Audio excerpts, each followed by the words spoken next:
Abra a sua Bíblia, por gentileza, no livro de Salmos, os Salmos de número 126 agora. Salmo de número 126.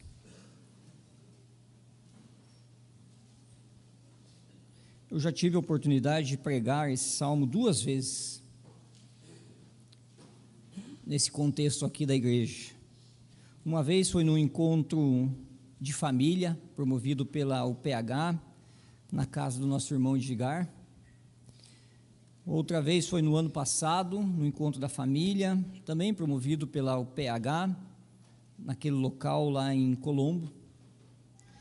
Mas Deus tem falado no meu coração ainda muitas vezes por meio desse salmo, e eu gostaria de refletir novamente nele, trazendo uma mensagem do Senhor para esse tempo, para o ano 2026. Nós temos caminhado por meio da pregação, falado muito sobre esse novo ano, pensado muito sobre esse novo ano, sobre aquela lista, né? O Henrique até falou um pouquinho dela aqui, muitas metas, muitos sonhos ali colocados, escritos, mas também nós falamos um pouquinho que nós devemos alinhar essa lista com base na palavra de Deus, retirar aquilo que não faz sentido estar na lista.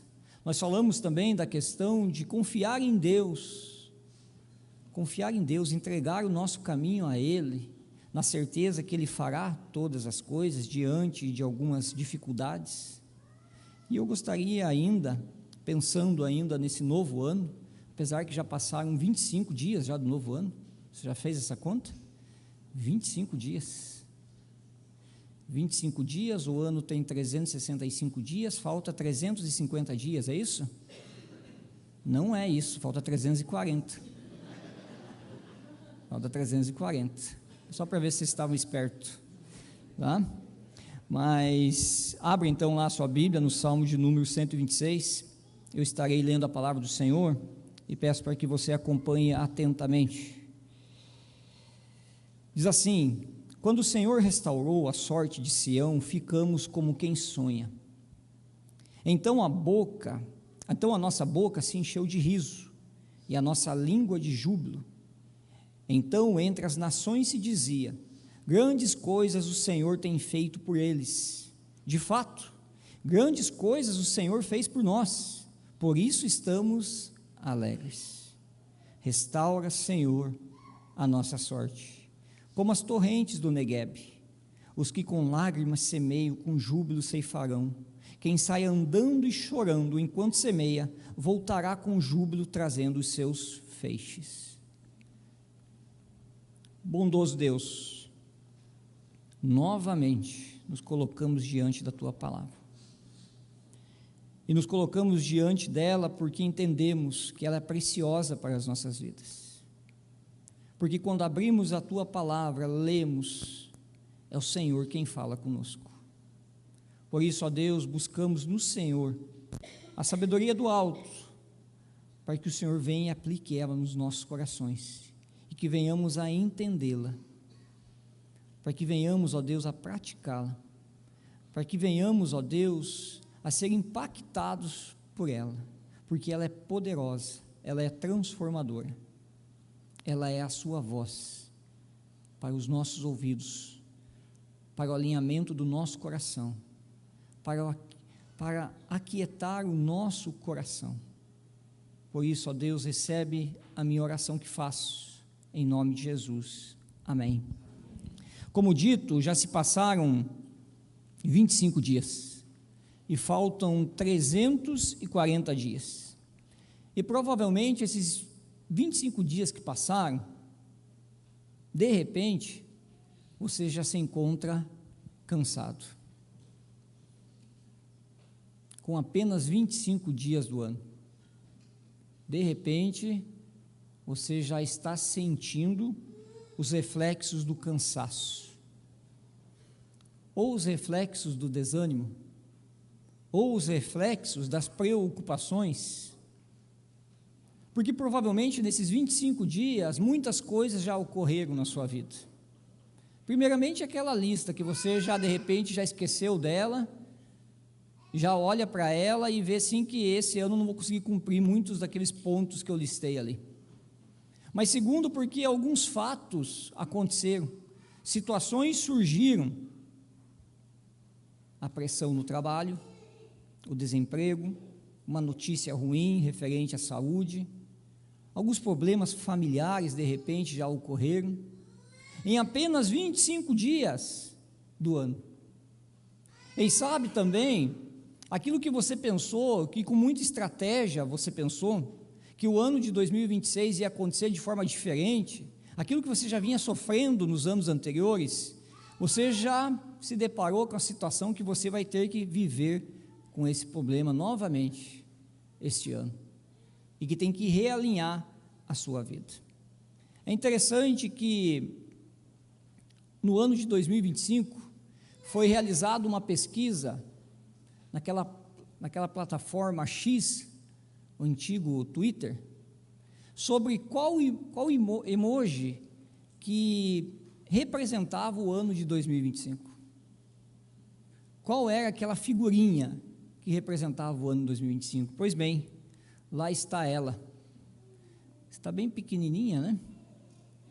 Agora sim. Agora sim. Essa foi o emoji eleito para o ano de 2025. Um emoji que fala, que reflete cansaço, desânimo. Esse foi o emoji que as pessoas mais votaram, que representa o ano de 2025. Não foi o joinha, não foi o coraçãozinho,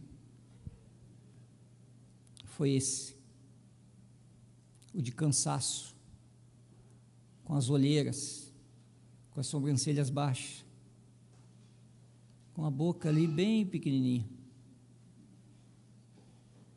Provavelmente, diante do estresse, da exaustão, diante do cansaço, nós poderíamos também dizer assim, que de repente nesse momento de vida, com apenas 25 dias do ano de 2026, você já se deparou e você já se identificou de repente com ele, porque muitas coisas aconteceram. Por isso hoje eu gostaria de falar para você, amado irmão, amada irmã, sobre perseverança. Perseverança. Sobre o ato de continuar e não desanimar, não desistir, não parar, não jogar tudo para o alto, ou numa outra linguagem ainda, não jogar a toalha, mas sim perseverar diante das dificuldades que já surgiram, mas também diante das dificuldades que vão surgir, diante das dificuldades que de repente você já está trazendo há algum tempo, mas diante daquela dificuldade que apareceu repentinamente. Por isso hoje eu gostaria de falar de perseverança, e perseverança ela carrega alguns pressupostos, porque só existe perseverança se houver desânimo, só existe perseverança se existir cansaço, se existir oposição, se existir resistência. Se tudo está bem, se tudo está dentro do adequado, se você está vivendo um tempo abençoado no sentido de recebendo as bênçãos de Deus, a família ali tudo alinhada, as suas finanças alinhadas, e assim tantas coisas da vida, se elas estiverem todas alinhadas, não há necessidade de perseverança, não há necessidade. A perseverança, ela requer automaticamente os problemas, as dificuldades, as adversidades na vida. E é interessante que a palavra perseverança, ela aparece muito e muitas vezes no Novo Testamento. Ela não aparece uma ou duas vezes, aparece muitas vezes. O próprio apóstolo Paulo chama atenção para isso, que devemos ser perseverantes na fé, perseverantes, que precisamos olhar para o alto diante das dificuldades, que não podemos desanimar em nenhum momento da nossa caminhada com Cristo. A perseverança, queridos irmãos, ela também traz o pressuposto da espera. A perseverança, ela é contrária ao tempo. Por mais que pensemos na perseverança no sentido de esperar alguma coisa e acontecer em algum tempo, a realidade é que nós queremos tudo para hoje. E a perseverança, ela trabalha no nosso coração no sentido da espera. Da espera. Ela é contrária ao nosso tempo. Totalmente contrária ao nosso tempo. Nós queremos algo rápido, queremos resolver os nossos problemas, queremos passar por situações de adversidades, tudo muito rapidamente. Mas a perseverança da fé em Cristo Jesus requer a espera de Deus agir. Ainda, perseverança com relação à resistência.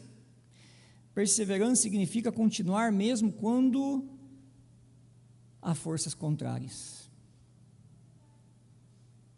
E eu diria para vocês, queridos irmãos, Igreja Presbiteriana do Tarumã, que aquilo que age de forma mais contrária à perseverança é o nosso coração. O nosso coração. A oposição não é nem externa. A primeira oposição que nós vamos sentir e ter, e vamos ter que enfrentar, lutar contra ela, é contra o nosso coração. Porque o nosso coração, ele vai dizer muitas vezes, pegue esse atalho, vá por esse lado, faça isso. Enquanto a perseverança na fé diz, espere, aguarde. Na perspectiva popular, acho que todos conhecem a expressão, tudo que se planta, se colhe, não é mesmo? Esse é um ditado popular, essa é a sabedoria popular.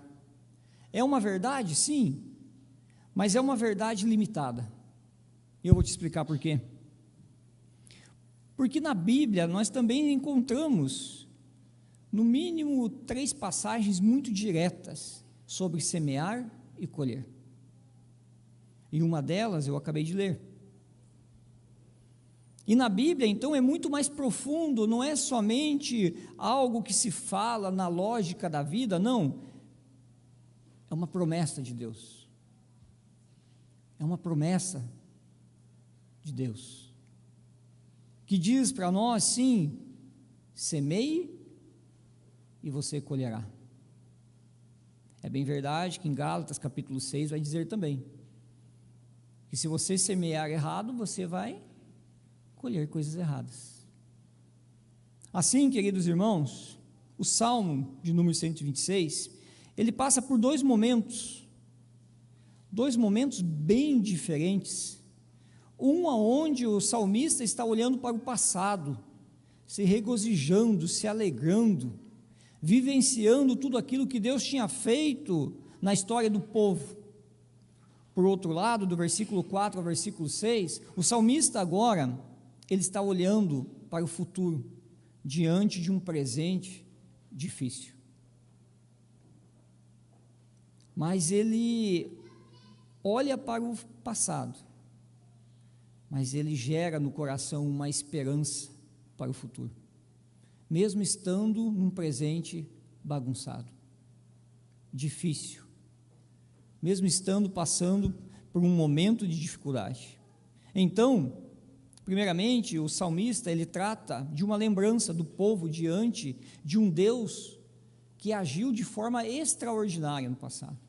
Mas, por outro lado, ele retrata também uma expectativa do povo de experimentar novamente tudo aquilo que Deus fez no passado. Esse salmo, ele é cantado pelo povo após a saída do exílio, após 7 décadas de exílio. E esse povo que está aqui retratado, cantando esse salmo, eles estão cantando com muita alegria, porque eles foram libertos, porque eles foram alcançados por Deus, porque eles estão tendo a oportunidade de voltar novamente para Jerusalém. E é isso que acontece. Parte do povo não a totalidade do povo, mas parte do povo teve essa permissão, sim, de voltar para Jerusalém e viver em Jerusalém. Então, eles estão cantando esse salmo com alegria. O versículo de número 1 vai nos chamar a atenção nesse sentido. Quando o Senhor restaurou a sorte de Sião, ficamos como quem sonha. Essa aqui é a verdade, é um assombro até mesmo para aqueles que estavam cantando isso, porque eles não tinham a ideia, eles até mesmo não esperavam que Deus fosse agir de forma tão extraordinária, usando um rei ímpio para libertar eles do cativeiro e permitir que eles voltassem então para a sua cidade natal, para Jerusalém, e lá iniciassem novamente todo o processo de vida, agora na terra deles. Então eles ficam assombrados com isso. Sonho aqui é exatamente essa questão de alguém que fica assustado. Não se trata de um fato irreal, mas de algo extraordinário que parecia para aquele povo impossível aos olhos humanos. Então eles se deparam com essa situação, eles estão cantando o passado, eles estão celebrando o passado, eles estão percebendo os movimentos de Deus, que abençoou o povo, que permitiu com que esse povo saísse daquela terra, debaixo da escravidão, do exílio, e passasse agora a ter a oportunidade de reconstrução da vida na sua terra natal em Jerusalém. Para quem não sabe, a Babilônia destruiu Jerusalém. Destruiu. O templo foi ao chão, os muros foram queimados, derrubados, homens foram mortos, mulheres foram violentadas, crianças, meninos foram mortos. Com muita fúria, o rei da Babilônia agiu. Historicamente, esse é um fato, não é só bíblico, é um fato. E ainda foram levados e ficaram por 7 décadas no cativeiro, mesmo tendo uma liberdade relativa, mesmo assim, eles estavam no cativeiro. E Deus veio e interviu na história. João Calvino, ao comentar esse salmo, ele vai dizer o seguinte: qualquer mente está tão distante de compreender este incomparável benefício divino, que o mero pensar nele nos arrebata com admiração, como se fosse um sonho e não uma realidade já ocorrida.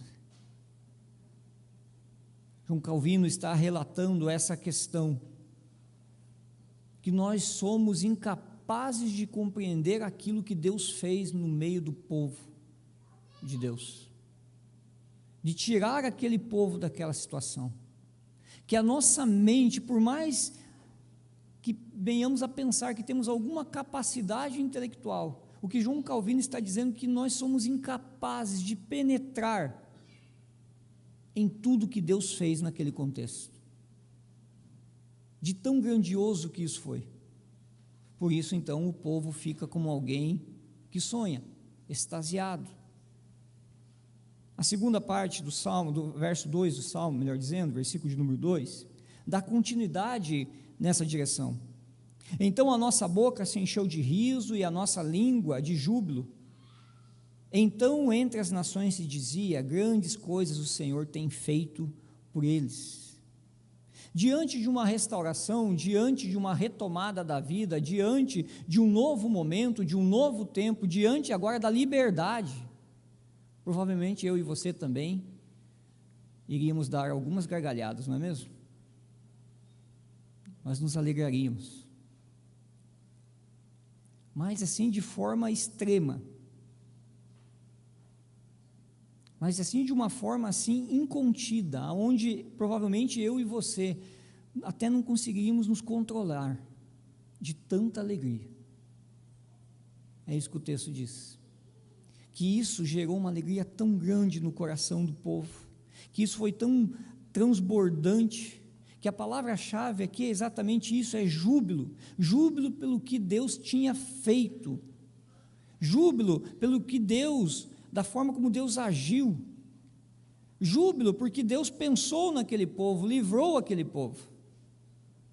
A alegria não ficou apenas no interior, ela foi externada,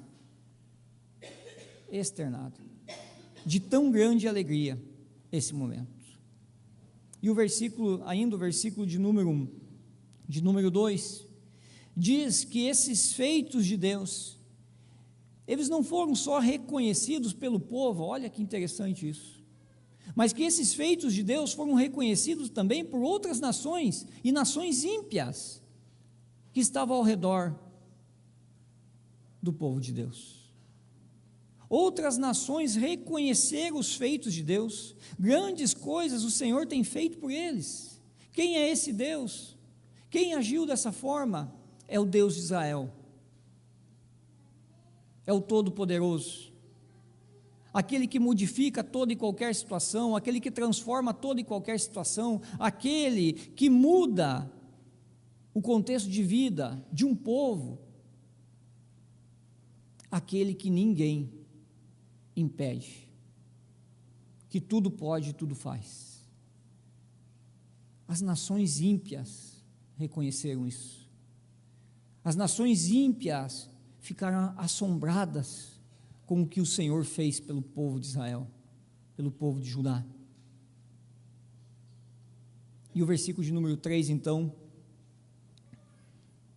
nos leva à última reflexão do passado, que é aquela reflexão que diz o seguinte: de fato, grandes coisas o Senhor fez por nós, por isso estamos alegres. E eu te pergunto, qual foi a última grande coisa que Deus fez por você? Você lembra?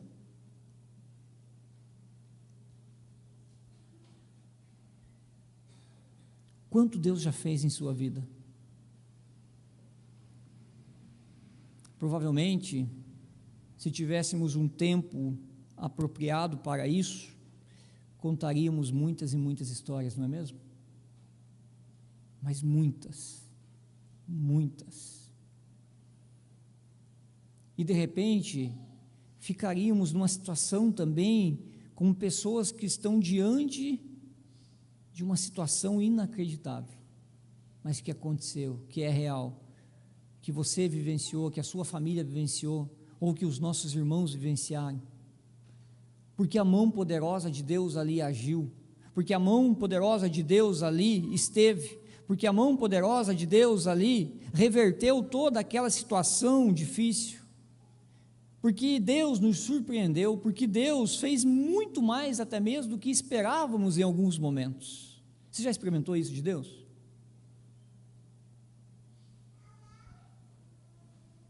Ao ponto de eu e você dizer de fato, grandes coisas o Senhor fez por nós. Você, pai, mãe, que extraordinário é os filhos, não são? Quando você olha lá na vitrine, lá na maternidade, que coisa mais linda. São bem feinhos quando nascem, na verdade. Mas depois, uns 3, 4 dias, começa a melhorar, tá? Mas, mesmo assim, é algo assim que é incontido, não é? Você olha, você não acredita, você chora, você sai ligando para todo mundo. Eu lembro que quando estourou a bolsa das meninas, eu liguei para todo mundo, só não liguei para o médico. Isso é verdade, tá? Eu fiquei numa situação de tanta alegria e ao mesmo tempo tão apavorado, eu esqueci do médico, mas depois o médico estava lá, tá? Mas a realidade é essa: aqueles que conquistaram algumas coisas na vida, sejam bens materiais ou alcançaram alguma coisa na vida, no segmento dos estudos, ou os seus filhos já passaram por algum momento de formação, que alegria, não é mesmo? Eu lembro do jardim, melhor, nem existe mais jardim de infância, né? Eu lembro lá a formatura da Rebeca do ensino, fugiu o nome aqui, meus irmãos, do infantil, né, que fala, né, do infantil, coisa mais lindinha, eu lembro até hoje isso, tá? Então tem coisas assim que Deus nos abençoa de forma a deixar a gente numa situação até mesmo desconfortável, de tanta alegria, de tanta satisfação, e o povo está olhando para trás, trazendo à memória isso, vivenciando tudo que Deus fez. Mas se você olhar na sua Bíblia, e agora você vai perceber isso, mas antes de eu chamar a sua atenção para isso, eu preciso dizer mais uma coisa que João Calvino disse, que me chamou muito a atenção também, com relação à questão de olharmos para o passado e trazermos à memória aquilo que Deus já tem feito. E ele vai dizer algo muito precioso, vai dizer assim: sempre que Deus opera, os homens, olha só, pela maldade da sua natureza, exercem geralmente sua esperteza inventando várias causas para o livramento operado, a fim de obscurecer a graça de Deus. Muito interessante isso, que nós somos capazes de receber todo o cuidado, todas as bênçãos de Deus, coisas extraordinárias, mas pela natureza maldosa, pela nossa natureza caída, nós somos levados a uma situação de esperteza, inventando várias causas para justificar que aquele livramento não foi bem assim, não foi Deus. Por isso a importância de trazermos à memória tudo aquilo que Deus tem feito nas nossas histórias, e não só trazer à nossa memória, mas compartilhar também com os nossos filhos, compartilhar as histórias que Deus tem feito e fez. O desafio é de lembrarmos o que Deus fez por nós no passado. O desafio é mantermos os registros na mente e no coração. O desafio, queridos, é valorizar esses atos de Deus na nossa história, celebrando eles, manifestando gratidão, verbalizando eles a todo momento. E agora sim eu chamo a sua atenção para o Salmo de número 126, do versículo 3 para o versículo 4, e no meu aqui, tem um espacinho no meio. Na sua Bíblia também tem? Na minha Bíblia aqui tem um espacinho. Porque é interessante. Para cima o passado, mas agora para baixo é o futuro. Para baixo agora é aquilo que o salmista está olhando com fé para frente. Esse intervalinho aqui é o presente. É o presente, é a dificuldade. E eu vou te explicar por quê. Porque o povo de Judá, quando sai da Babilônia, quando ele vai em direção novamente a Jerusalém, primeiro, nem todos vão. Então imagina só, primeiro, você chega na sua terra natal, mas nem toda a sua família está contigo. Segundo, quando você chega lá, está tudo destruído. Terceiro, quando você chega lá, vem as lembranças do passado, as dificuldades vividas. Então são muitas situações pelas quais mesmo o povo, reconhecendo o que Deus fez por eles, tirando eles de lá, mas quando eles chegam naquela localidade, eles olham a situação, percebem a situação do presente, eles se veem numa situação difícil, desanimados, tanto que as Sagradas Escrituras, por meio de Neemias, vão nos dizer que o povo estava numa situação tão desanimada, que esses muros foram construídos muitos anos depois, somente com a chegada de Neemias. Muitos anos depois. O povo ficou paralisado diante da dificuldade. E diante da dificuldade é que nasce a perseverança. É diante da dificuldade que a palavra perseverança vai fazer sentido para as nossas vidas. E aqui eu gostaria então de trabalhar essa segunda parte do Salmo nessa direção. Alguns detalhes que nós precisamos ter para que venhamos ser perseverantes diante das dificuldades que nos aparecem. E a primeira delas é, no versículo de número 4, restaura, Senhor, a nossa sorte, como as torrentes do Negueb. Restaura, Senhor. Há um clamor, há uma oração. O salmista aqui, ele não está tão somente se dirigindo a Deus de uma forma tranquila, como se fosse um problema qualquer. Não, é um problema intenso, é uma dificuldade intensa, é algo que toma o coração dele, é algo que tira o sono dele, é algo que transtorna a vida dele, é algo com a qual ele está vivendo e que ele precisa clamar ao Senhor e pedir por restauração. Diante de tudo que estava ali presente, ele precisa da graça de Deus, do cuidado de Deus, ele precisa da ação de Deus, porque ele relembra tudo que Deus fez no passado, e agora então ele volta os seus olhos novamente para Deus, e ele clama ao Senhor e diz: restaura, Senhor, a minha vida, restaura a minha situação, escreve uma nova história, porque o meu presente, ele não está tão bom assim. Mas no Senhor eu creio que o Senhor pode mudar a minha sorte. Que o Senhor novamente pode fazer aquilo que o Senhor fez no passado. Da mesma forma como o Senhor me surpreendeu lá, agora é o tempo também que eu espero no Senhor, que eu persevero por meio da minha fé, na qual eu me coloco diante do Senhor em oração e eu clamo: restaura, Senhor, a minha vida. Muda a minha história.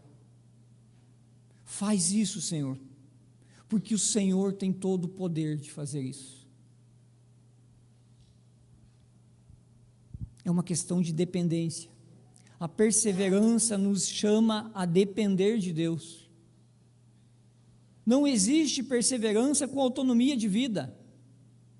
Não existe perseverança enquanto nós estamos no controle. Não existe perseverança enquanto você, meu irmão e minha irmã, não se dobrar diante do Senhor e clamar ao Senhor, pedindo para que o Senhor restaure a sua história, seja qual for ela. Seja qual for ela. É depender do Senhor. Mesmo o povo tendo vivido grandes coisas com Deus, naquele momento a história era outra. E provavelmente, relembrando, você já viveu grandes coisas com Deus. Eu já vivi grandes coisas com Deus. Mas existem dificuldades que elas aparecem repentinamente, que nos trazem prejuízo para a vida.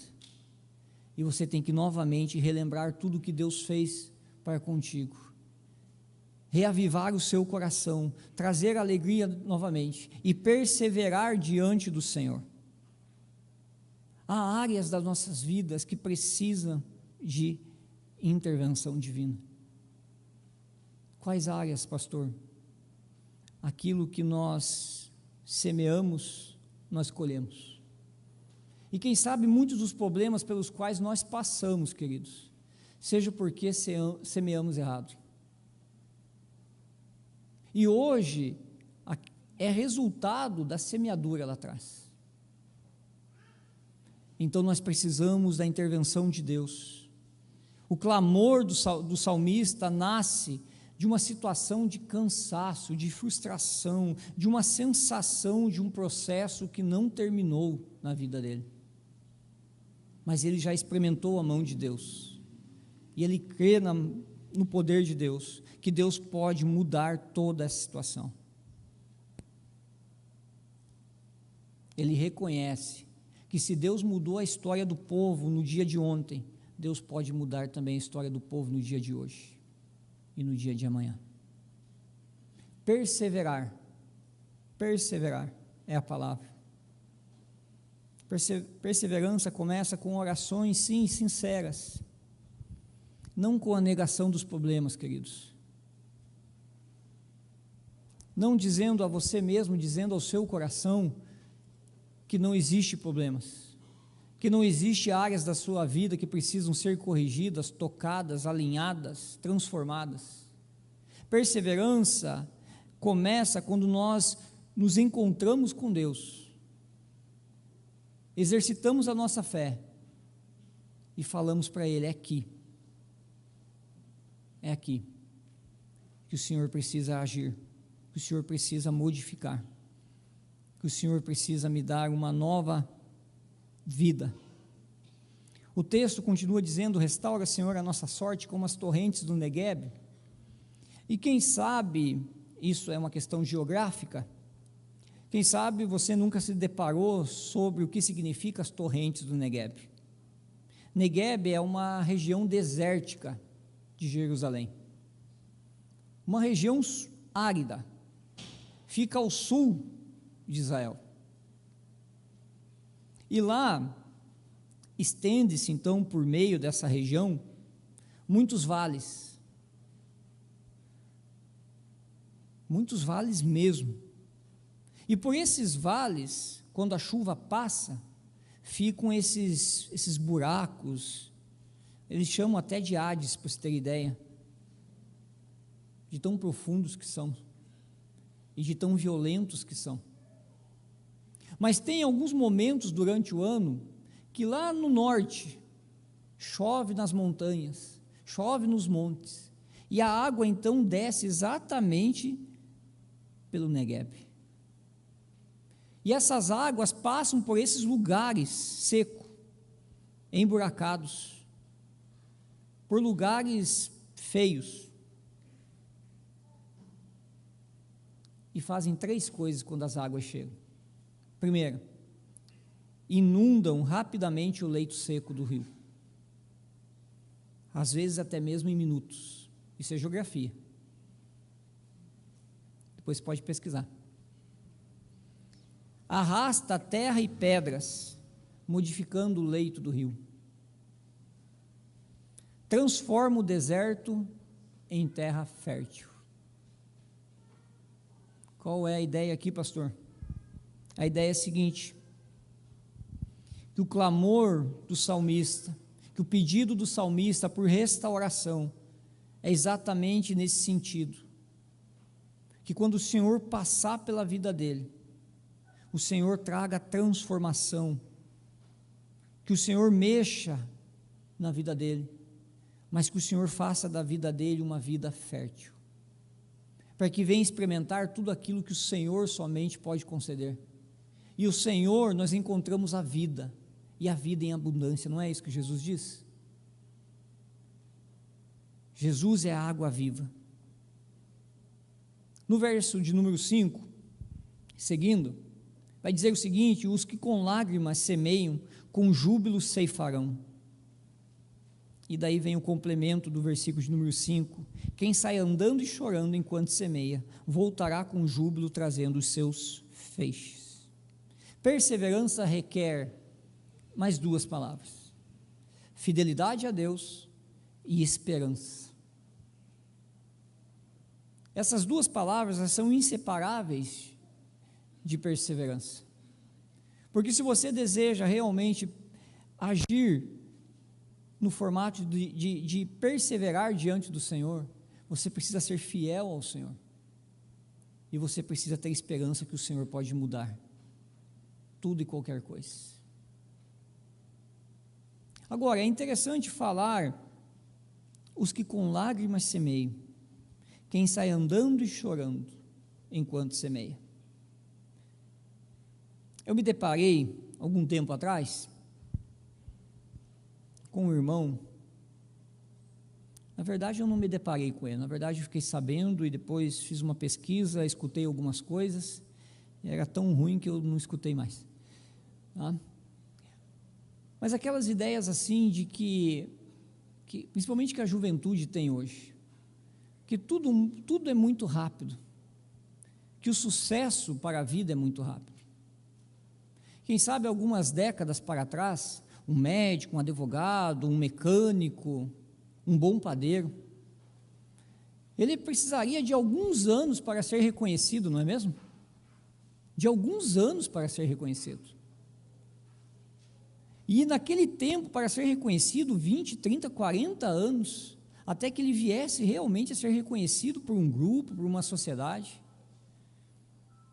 Ele tinha que batalhar muito, ele tinha que andar na linha, ele não podia errar, ele não podia ser precipitado nas suas decisões, nas suas falas, nas suas intenções, ele tinha que ser comprometido com aquilo que ele fazia.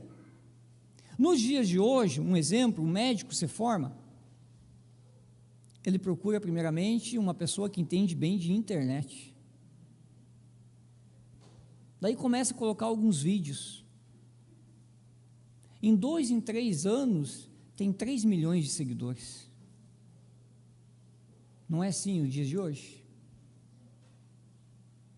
Para mim o texto quando fala, que os que com lágrimas semeiam, com júbilo ceifarão, quem sai andando e chorando, essa questão aqui é exatamente a questão da fidelidade, de caminhar com o Senhor, de esperar no Senhor, mesmo que isso te custe lágrimas, choro, não por uma vez, não por 2 dias, mas quem sabe por muito tempo. Perseverar é acompanhado do choro, das lágrimas. Porque se não existir esse clamor, se não existir esse sentimento no coração, não há perseverança, não há fidelidade ao Senhor, não há confiança que o Senhor pode mudar e transformar aquela história, não há. Há uma relação com Deus, se acontecer, aconteceu, uma relação parcial com Deus, onde nós vamos de repente dando os nossos jeitinhos para acertar as coisas.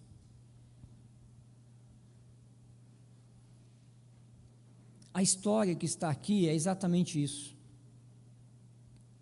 O Senhor levou um povo para o cativeiro, mas ao levar esse povo ao cativeiro, o Senhor tinha intenções com ele, porque era desse povo do cativeiro que nasceria quem?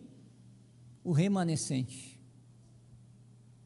O remanescente fiel do Senhor, aqueles que não iriam durante os 7 décadas se entregar aos ídolos, procurar outros meios, fazer outros tipos de negócios os quais o Senhor não aprovava. É no meio do povo que Deus então escolhe os seus fiéis, o seu remanescente, é lá que o Senhor semeia, para que depois, agora na terra de Jerusalém, eles vivessem com o Senhor.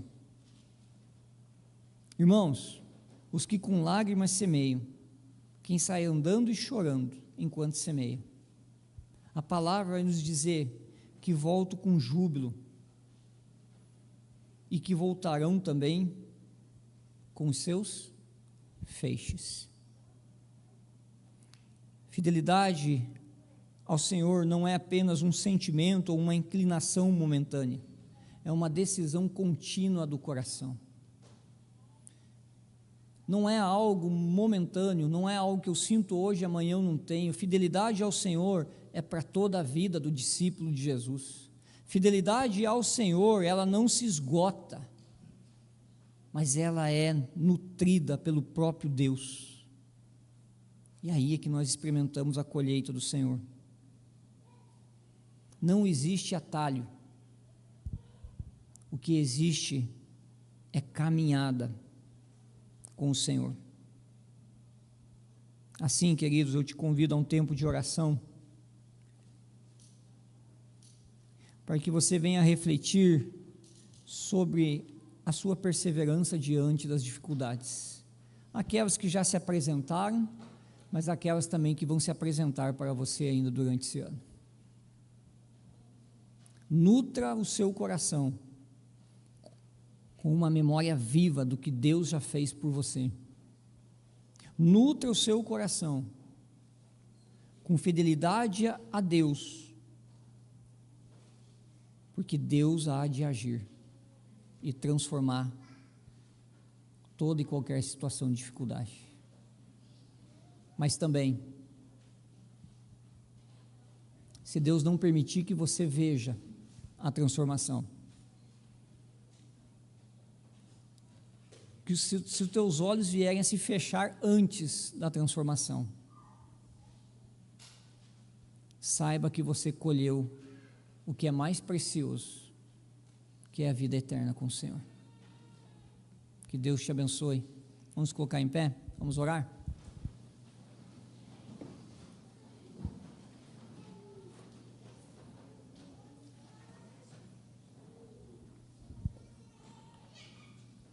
Oremos.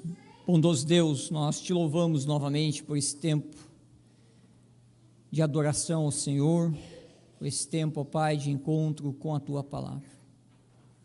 E que diante do que ouvimos, o Senhor nutra os nossos corações, na direção de vivermos, nas expectativas daquilo que o Senhor pode realizar, na expectativa daquilo que o Senhor pode transformar, na expectativa, ó Deus, de vivenciar o extraordinário do Senhor, por meio do exercício da nossa fé, uma fé perseverante, uma fé fiel ao Senhor.